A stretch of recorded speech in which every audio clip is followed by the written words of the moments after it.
আপা, একটা কথা আপনাকে বলে রাখা ভালো যে সেনাবাহিনীর ভিতরে সেই লেভেলের উষ্মা আছে, রাগ আছে, ক্যাপ্টেন মেজর বিশেষ করে এই সৈনিকদের মধ্যে প্রবল রাগ আছে।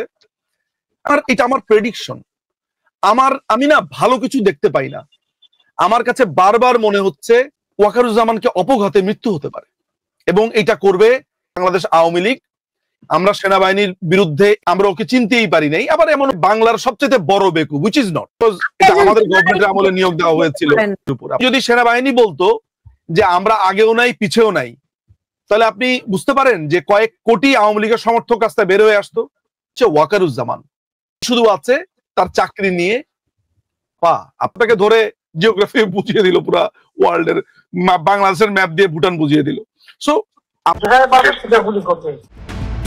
ওয়াকারুজ্জামান জাস্ট কর্নার হচ্ছে প্রথমে।